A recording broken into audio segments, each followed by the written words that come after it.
Welcome to day 10 of my 30-day security challenge, the month-long challenge I created to help you gain control of your privacy and security online.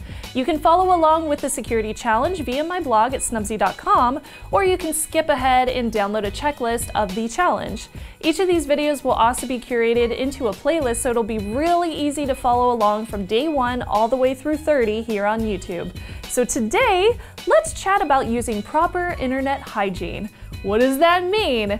You go to the dentist and they ask if you are using proper oral hygiene to take care of your teeth. They ask if you floss, brush, and get cleanings. Same thing can be said for the internet. We use it every single day, and you want to make sure that you're taking care to protect yourself as you do. Floss, brush, and clean.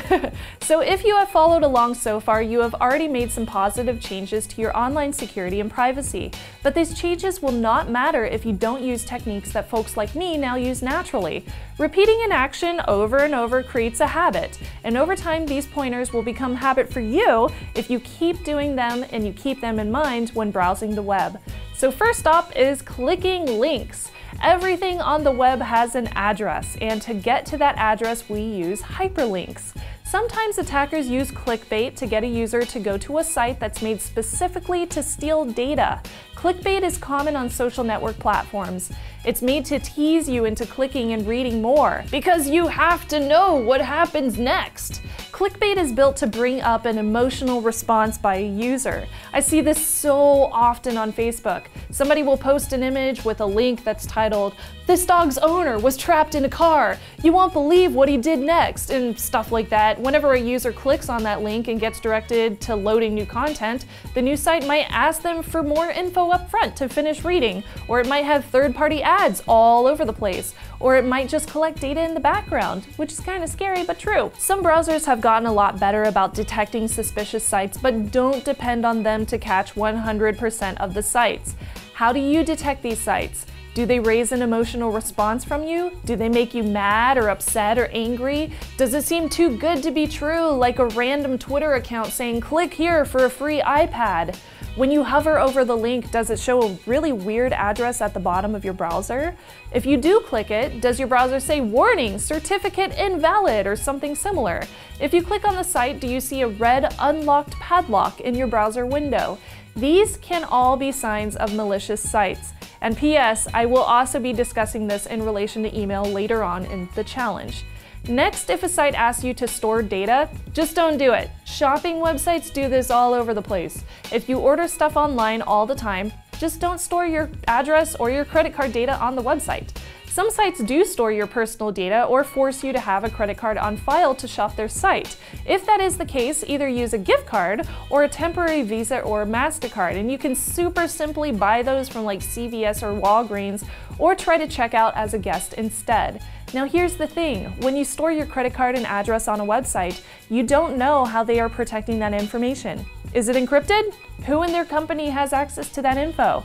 If they got hacked, would someone have your credit card details in plain text, easily readable? Try to go to the sites that you shop at and delete whatever data that you can. Use different passwords everywhere. If you want to wait on this part for a few days, that's perfectly fine. I'm gonna show you a really easy way to have different passwords on all sites and only need to remember one with a password manager in a few days.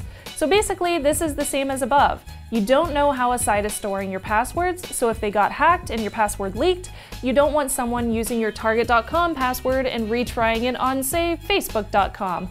So keep the aftermath of a hack to a minimal by using different passwords on all sites. And next up is trusting no one, TNO. Assume all websites you visit are hackable. You can still browse, but think before you type something into that site. The next technique is social network specific.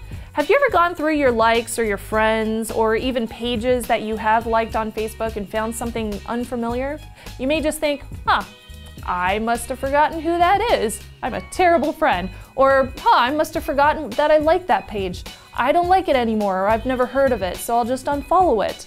Okay, human memory is terrible, that's just plain science, but it could be something a lot more malicious. Attackers use social media to phish information out of unsuspecting users. It's super easy on social networks because we overshare and we are trusting. So that's where attackers focus their time and energy. Unless you are into exercise, why would you take the long route when you can get to where you're going with a straight shot? It's the same thing for attackers. They're going to take the easy route. So an attacker may create an account on Instagram, on Twitter or Facebook, wherever, and call it some incredibly popular company name. I'll use Disney as an example because I have seen scammers use their name before on Facebook.